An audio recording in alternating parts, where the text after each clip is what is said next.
নমস্কাৰ Raimona classes YouTube চেনেললৈ তোমালোকক স্বাগতম। আজি তোমালোকৰ বাবে লৈ আহিছোঁ ক্লাছ 8ৰ ছ'চিয়েল সায়েন্স বা সমাজ বিজ্ঞানত থকা ইতিহাস আৰু ইতিহাসৰ অন্তৰ্গত পাৰ্ট 2 মধ্যযুগৰ অসম।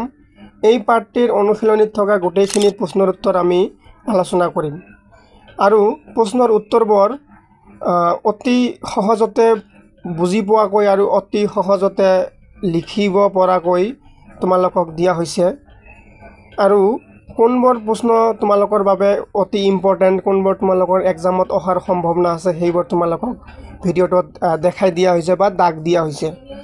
সো তোমালোকে ষ্টুডেন্টস ভিডিঅ'টো স্কিপ নকৰাকৈ প্ৰথমৰ পৰা লাষ্টলৈকে ভালকৈ চাই থাকা। মধ্যযুগৰ অসম পাৰ্টটিৰ অন্তৰ্গত অনুশীলনীত প্ৰথমতে 1 নম্বৰত আছে কি উত্তৰ লিখা। উত্তৰ লিখাৰ ক নম্বৰ প্ৰশ্ন কিমান শতিকাত আহোমসকল অসমলৈ আহিছিল? ইয়াৰ উত্তৰ হ'ব ত্ৰয়োদশ শতিকাত আহোমসকল অসমলৈ আহিছিল। তাৰপিছত খ নম্বৰ প্ৰশ্ন চুকাফা অসমলৈ আহোঁতে লগত অনা মন্ত্ৰী দুজন কোন কোন আছিল? এইটো খুবেই ইম্পৰ্টেণ্ট হয়, তোমালোকে দাগ দি ৰাখিবা, এইটো কিন্তু ইম্পৰ্টেণ্ট হয়, 5 ষ্টাৰৰ হয়। উত্তৰ হ'ব চুকাফা অসমলৈ আহোঁতে লগত অনা মন্ত্ৰী দুজন আছিল বুঢ়াগোহাঁই আৰু আনটা কি বৰগোহাঁই। বুঢ়াগোহাঁই আৰু বৰগোহাঁই নামৰ দুজন মন্ত্ৰী এই চুকাফা অসমলৈ আনিছিল। চুকাফা কোন? চুকাফা হ'ল আমাৰ আহোমৰ প্ৰথম ৰজা, আহোম ৰাজবংশৰ প্ৰথমজন ৰজা হ'ল কি চুকাফা। আৰু চুকাফাৰ লগত মন্ত্ৰী দুজন কোন আছিল? বুঢ়াগোহাঁই আৰু বৰগোহাঁই। গ নম্বৰ প্ৰশ্ন মূলা গাভৰু কোন আছিল? উত্তৰ হ'ব, এইটো ইম্পৰ্টেণ্ট হয়, প্ৰশ্নটো তোমালোকে দাগ দি ৰাখিবা, এইটো 5 ষ্টাৰ হয়। মূলা গাভৰু ফ্ৰাচেংমুং বৰগোহাঁইৰ পত্নী আছিল। কোন আছিল মূলা গাভৰু? এই ফ্ৰাচেংমুং নামৰ মানুহজনৰ কি আছিল? পত্নী হ'ল কোন? মূলা গাভৰু। স্বামীৰ হত্যাৰ, এইটো এনেকুৱা হ'ব, হত্যাৰ প্ৰতিশোধ ল'বলৈ তুৰ্বকৰ লগত যুদ্ধ কৰি প্ৰাণ আহুতি দিছিল মূলা গাভৰু। এখন যুদ্ধত এই ফ্ৰাচেংমুং আৰু তুৰ্বকৰ মাজত বৃহৎ যুদ্ধ চলি থাকোঁতে ফ্ৰাচেংমুঙৰ মৃত্যু ঘটে। ফ্ৰাচেংমুঙৰ মৃত্যু ঘটাৰ পিছত ফ্ৰাচেংমুঙৰ পত্নী মূলা গাভৰুৱে ফ্ৰাচেংমুঙৰ মৃত্যুৰ প্ৰতিশোধ ল'বলৈ গৈ নিজৰ প্ৰাণ আহুতি দিছিল। ঘ নম্বৰ প্ৰশ্ন হ'ব কি কিমান খ্ৰীষ্টাব্দত গদাধৰ সিংহ আহোম সিংহাসনত বহে? উত্তৰ হ'ব 1861 খ্ৰীষ্টাব্দত গদাধৰ সিংহ আহোম সিংহাসনত বহে। এইটো কিন্তু ইম্পৰ্টেণ্ট হয়। ঙ নম্বৰ প্ৰশ্ন কোচ ৰজা নৰনাৰায়ণে কিমান খ্ৰীষ্টাব্দত আহোম, এইটো ৰাজ্য হ'ব, এনেকুৱা হ'ব, আহোম ৰাজ্য আক্ৰমণ কৰিছিল? উত্তৰ হ'ব কোচ ৰজা নৰনাৰায়ণে 1562 খ্ৰীষ্টাব্দত আহোম আক্ৰমণ কৰিছিল। এইটো আহোম ৰাজ্য আক্ৰমণ কৰিছিল, অৰ্থাৎ অসম। ঠিক আছে, কেতিয়া কৰিছিল? কোচ ৰজা নৰনাৰায়ণে 1562 খ্ৰীষ্টাব্দত আমাৰ কি আহোম আক্ৰমণ কৰিছিল। 6 নম্বৰত আছে চুতীয়াসকলৰ শ্ৰেষ্ঠ ৰজা কোন আছিল? খুবেই ইম্পৰ্টেণ্ট হয় এইটো। উত্তৰ হ'ব চুতীয়াসকলৰ শ্ৰেষ্ঠ ৰজা হৈছে ৰত্নধ্বজ পাল বা গৌৰী নাৰায়ণ। এই ৰত্নধ্বজ পালৰ আন এটা নাম হ'ল কি গৌৰী নাৰায়ণ। দুজনে কিন্তু একেজন মানুহ, নাম দুটা। ৰত্নধ্বজ পাল বা গৌৰী নাৰায়ণ হ'ল কি চুতীয়াসকলৰ আটাইতকৈ শ্ৰেষ্ঠ ৰজা। এতিয়া তোমালোকৰ অনুশীলনীৰ 2 নম্বৰত আছে ক্ৰমানুসাৰে সজোৱা। ক্ৰমানুসাৰে সজোৱা মানে এই ঘটনাবোৰ কোনটো আগত হৈছে সেইটো আগত আহিব, তাৰপিছত কোনটো ঘটনা হৈছে সেইটো আহিব, এনেকৈ এটা ক্ৰম অনুযায়ী সজাব লাগিব। মানে কোনটো আগত হৈছে সেইটোৰ পৰা শেষলৈকে আহিব লাগিব, কোনটো এই ঘটনাটো আগত হৈছে, তাৰপিছত এইটো হৈছে, তাৰপিছত এইটো হৈছে, এনেকৈ এটা ক্ৰম সজাব লাগিব গল্পৰ নিচিনাকৈ। ইয়াৰ প্ৰশ্নত কি আছে? ইয়াণ্ডাবু সন্ধি। ইয়াণ্ডাবু সন্ধিটো সকলোৰে আগত হোৱা নাই, এইটো নহ'ব। ক নম্বৰ হুছেইন শ্বাহৰ কামৰূপ কমতা আক্ৰমণ, এনেকৈ কোনটো আগত হ'ব এটা ক্ৰমত সজাব লাগিব। উত্তৰ আছে, উত্তৰত অতি ভালকৈ সজাই দিয়া হৈছে, তোমালোকে চেম এনেকৈ লিখি ল'বা। প্ৰথমে কি ঘটনা ঘটিছিল? প্ৰথমে এই ঙ নম্বৰ ঘটনাটো ঘটিছিল কি স্বৰ্গদেউ চুকাফাৰ চৰাইদেউত ৰাজধানী স্থাপন। এই চুকাফা নামৰ মানুহজন যেতিয়া আহি এই চৰাইদেউত ৰাজধানী স্থাপন কৰিছিল। ইয়াত যিমানকেইটা ঘটনা দিয়া আছে এই ঘটনাটো সকলোৰে আগত হোৱা ঘটনা, সেইকাৰণে এইটো সকলোৰে ওপৰত। তাৰপিছত হ'ব 6 নম্বৰটো। 6 নম্বৰ কি আছে? ইখতিয়াৰ উদ্দিন মালিক উজবেক তুগৰিল খাৰ কামৰূপ আক্ৰমণ। প্ৰথমতে কি হ'ল? স্বৰ্গদেউ চুকাফাৰ চৰাইদেউত ৰাজধানী স্থাপন কৰিলে। তাৰপিছত এই ঘটনাটো ঘটিছিলে। কি ঘটনা?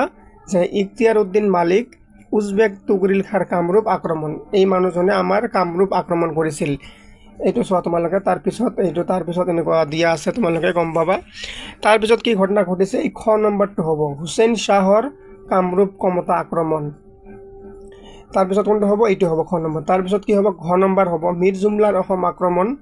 তাৰপিছত হ'ব শৰাইঘাটৰ যুদ্ধ আৰু তাৰপিছত হ'ব ইয়াণ্ডাবু সন্ধি। অৰ্থাৎ ইয়াত যিমানকেইটা ঘটনা দিয়া হৈছে সকলোৰে পিছত ঘটা ঘটনাটা হ'ল কি? ইয়াণ্ডাবু সন্ধি।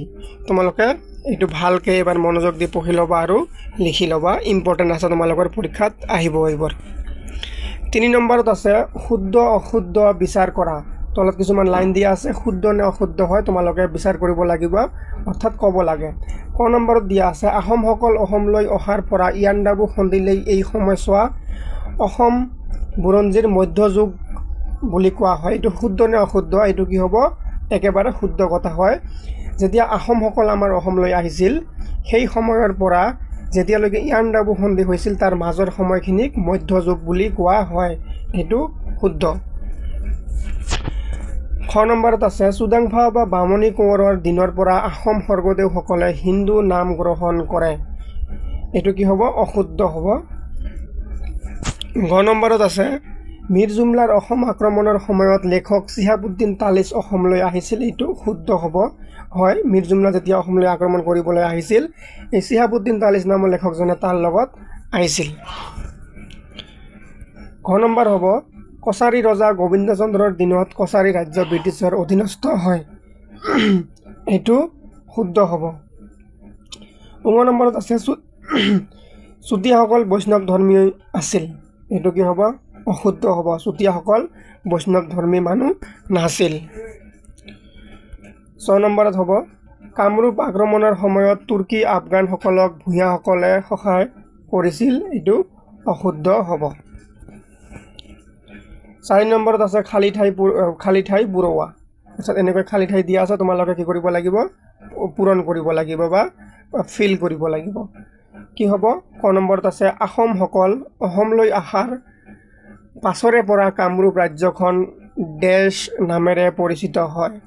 আহোমসকল অহাৰ পিছত আমাৰ কামৰূপ ৰাজ্যখন কি হয়? উত্তৰ হ'ব অসম নামেৰে পৰিচিত হয়। অৰ্থাৎ খালী ঠাইত কি হ'ব? অসম হ'ব। খ নম্বৰত কি দিছে? খ নম্বৰত দিছে আহোমসকল ডেছ নামৰ দেৱতাক পূজা সেৱা কৰিছিল। খালী ঠাইত কি হ'ব? সোমদেও। আহোমসকলে সোমদেও নামৰ দেৱতাক কি কৰিছিল? পূজা সেৱা কৰিছিল। গ নম্বৰত হ'ব ডেছ স্বৰ্গদেউ চুহুংমুহুং বা দিহিঙীয়া ৰজাৰ হিন্দু নাম। স্বৰ্গনাৰায়ণ স্বৰ্গদেউৰ চুহুংমুহুং বা দিহিঙীয়া ৰজাৰ হিন্দু নাম। এইটো খালী ঠাইত কি হ'ব? স্বৰ্গনাৰায়ণ। ঘ নম্বৰত দিছে সন্ধ্যাই কামৰূপৰ ৰাজধানী উত্তৰ গুৱাহাটীৰ পৰা ডেছ স্থানান্তৰিত কৰে। ক'ৰ পৰা ক'লৈ কৰিছিল? কমতাপুৰলৈ কৰিছিল। খালী ঠাইত কি হ'ব? কমতাপুৰ। সন্ধ্যাই কামৰূপৰ ৰাজধানী উত্তৰ গুৱাহাটীৰ পৰা ক'লৈ লৈছিল? কমতাপুৰলৈ স্থানান্তৰিত কৰে। স্থানান্তৰিত মানে হৈছে ট্ৰেন্সফাৰ কৰা, ইয়াৰ পৰা বেলেগ এখন ঠাইলৈ লৈ যোৱা। ঙ নম্বৰত আছে ডেছ চুতীয়াসকলৰ আটাইতকৈ শক্তিশালী ৰজা আছিল। কোন আছিল চুতীয়াসকলৰ আটাইতকৈ শক্তিশালী ৰজা? খালী ঠাইত কি হ'ব? ৰত্নধ্বজ পাল বা গৌৰীনাৰায়ণ আছিল চুতীয়াসকলৰ আটাইতকৈ শক্তিশালী ৰজা। 6 নম্বৰত আছে ডেছ শব্দৰ অৰ্থ হ'ল মাটিৰ মালিক। ইয়াৰ খালী ঠাইত কি হ'ব? ভূঞা। ভূঞা শব্দৰ অৰ্থ হ'ল কি? মাটিৰ মালিক। এতিয়া তোমালোকৰ 5 নম্বৰত দিয়া আছে 50টা মান শব্দৰ ভিতৰত উত্তৰ লিখা। অৰ্থাৎ এই প্ৰশ্নবিলাকৰ উত্তৰ 50টা শব্দৰ ভিতৰত হ'ব লাগিব, অৰ্থাৎ অলপ দীঘল হ'ব উত্তৰবোৰ। ক নম্বৰত কি আছে? কেতিয়া কোনে আৰু কেনেকৈ অসমত আহোম ৰাজ্য স্থাপন কৰিছিল? এইটো তোমালোকে দাগ দি ৰাখা, তোমালোকৰ এক্সামত আহিব। এইটো 5 ষ্টাৰ ৰেটিঙৰ কোৱেশ্যন, খুবেই ইম্পৰ্টেণ্ট হয়, দাগ দি ৰাখা তোমালোকে। উত্তৰ হ'ব 13শ শতিকাত আহোমসকল অসমলৈ আহে। অসমত তেওঁলোক 19 শতিকাৰ আগভাগ লৈ প্ৰায় 600 বছৰ ৰাজত্ব কৰিছিল। তাৰপিছত আজিৰ পৰা প্ৰায় 748 বছৰ আগতে মাওলুং ৰাজ্যৰ পৰা মুংকুং হৈ পাটকাইৰ পৰ্বত অতিক্ৰম কৰি চুকাফাই অসমত প্ৰৱেশ কৰে আৰু 1228 খ্ৰীষ্টাব্দত পাটকাই পৰ্বত অতিক্ৰম কৰি চৰাইদেউত ৰাজধানী স্থাপন কৰে। এই ডেটটো ইম্পৰ্টেণ্ট যে চুকাফাই কোন চনত ৰাজধানী স্থাপন কৰিছিল? 1228 খ্ৰীষ্টাব্দত ৰাজধানী স্থাপন কৰিছিল। ক'ত কৰিছিল? চৰাইদেউত কৰিছিল। 1200 স্থাপন কৰালৈ এই সময়ছোৱাত চুকাফাই খিলঞ্জীয়া লোকসকলৰ বহু প্ৰত্যাহ্বানৰ সন্মুখীন হৈছিল। চুকাফাই এই লোকসকলক কৌশলেৰে বশ কৰি নিজৰ অধীনস্থ কৰিছিল। এই সময়ত দিখৌ আৰু দিচাং নৈৰ মাজৰ ঠাইখিনি মৰাণ আৰু বৰাহী দুটা জনজাতিৰ অধীন আছিল। মৰাণ আৰু বৰাহীসকলক চুকাফাই নিজৰ অধীনস্থ কৰি তেওঁলোকৰ তিৰোতাৰ পানী গ্ৰহণ কৰিছিল। চুকাফা চতুৰ, সাহসী আৰু সুদক্ষ যোদ্ধা আছিল। 36 বছৰ ৰাজত্ব কৰি 1268 খ্ৰীষ্টাব্দত তেখেতে স্বৰ্গগামী হয়, অৰ্থাৎ 1268 খ্ৰীষ্টাব্দত কি হয়? তেওঁৰ মৃত্যু হয়। খ নম্বৰ প্ৰশ্ন, শৰাইঘাটৰ যুদ্ধ কাৰ কাৰ মাজত হৈছিল? ইয়াৰ ফলাফল কি হ'ল? উত্তৰ হ'ব ৰজা চক্ৰধ্বজ সিংহই মোগলসকলক কৰ দিবলৈ অমান্তি প্ৰকাশ কৰাৰ বাবে আহোম আৰু মোগলৰ মাজত সংঘাত আৰম্ভ হয়। মোগল সম্ৰাট ঔৰংজেবে ৰামসিংহক অসম আক্ৰমণ কৰিবলৈ পঠিয়ায়। ইয়াৰ পৰিণতিতে বীৰ লাচিত বৰফুকনৰ নেতৃত্বত আহোম সেনা আৰু ৰামসিংহৰ নেতৃত্বত মোগল সেনাৰ মাজত 1671 খ্ৰীষ্টাব্দত শৰাইঘাটৰ যুদ্ধ হৈছিল। এই যুদ্ধত মোগল সেনা পৰাজিত হৈছিল আৰু আহোমৰ হেৰুওৱা মান যশ উদ্ধাৰ হৈছিল। গ নম্বৰ প্ৰশ্ন, চিলাৰায় কোন আছিল? তেওঁ কি ৰাজ্য জয় কৰিছিল? এইটো ইম্পৰ্টেণ্ট হয়। খ নম্বৰ প্ৰশ্নটো ইম্পৰ্টেণ্ট হয় আৰু এইটোও ইম্পৰ্টেণ্ট হয়। তোমালোকে এইকেইটা পঢ়িবই লাগিব, ইম্পৰ্টেণ্ট হয়। বীৰ চিলাৰায়ৰ অন্য এটা নাম হ'ল শুক্লধ্বজ। কোচসকলৰ শ্ৰেষ্ঠ ৰজা নৰনাৰায়ণৰ ৰাজত্বকালত তেওঁৰ এই ভায়েক শুক্লধ্বজ সেনাপতি পাতিছিল। শুক্লধ্বজক কি সেনাপতি পাতিছিল?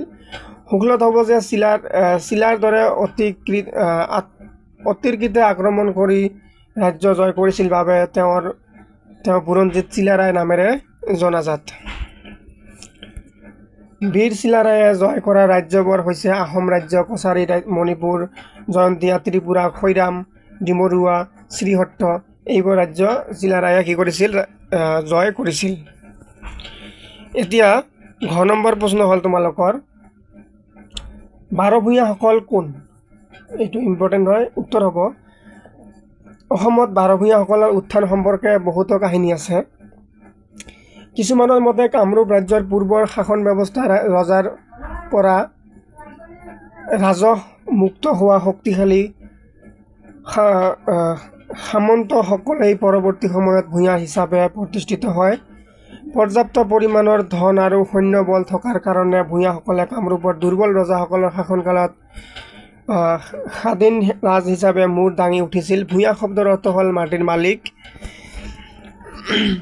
অসমৰ ভূঞাসকল মূলত কায়স্থ, দৈৱজ্ঞ আৰু ব্ৰাহ্মণ ভূঞা। অসমৰ ভূঞাসকলক বাৰভূঞা নামে জনা যায়। আৰু নম্বৰ প্ৰশ্ন হ'ল তোমালোকৰ কছাৰীসকল কোন? উত্তৰ হ'ব কছাৰীসকল অসমৰ অতি পুৰণি অধিবাসী। ইতিহাসবিদসকলৰ মতে প্ৰাচীন কালত কছাৰী কামৰূপ ৰাজ্যত শাসন কৰিছিল। তেওঁলোকৰ শাসন বৰ্তমান বাংলাদেশৰ চিলেট, মৈমনসিং আদিকে ধৰি সাগৰৰ পাৰলৈ বিস্তৃত আছিল। চুতীয়া, কোচ, ত্ৰিপুৰী, শৰণীয়া, গাৰো, ৰাভা, লালুং, ডিমাচা জনগোষ্ঠীসকল আদিতে এই কছাৰী জাতিৰ অন্তৰ্ভুক্ত আছিল। কিন্তু এই জনগোষ্ঠীৰ লোকসকল সময়ত বিভিন্ন স্থানত নিগাজীকৈ থাকিবলৈ লোৱাত চৌপাশৰ পাৰিপাৰ্শ্বিক পৰিৱেশৰ প্ৰভাৱত নিজস্ব কৃষ্টি সংস্কৃতি জন্ম দিয়ে। এই সংস্কৃতি তেওঁলোকৰ পূৰ্বৰ সংস্কৃতিতকৈ কিছু পৃথক। সেয়ে এই লোকসকলক বিভিন্ন স্থানত বিভিন্ন নামেৰে জনা যায়, যেনে বড়ো, কছাৰী, কোচ, মেচ, ডিমাচা, গাৰো, হাজং, শৰণীয়া, সোণোৱাল আদি। এই আটাইকেইটা নাম কিন্তু কোচ মানুহক জনা যায়, কছাৰী মানুহক জনা যায়।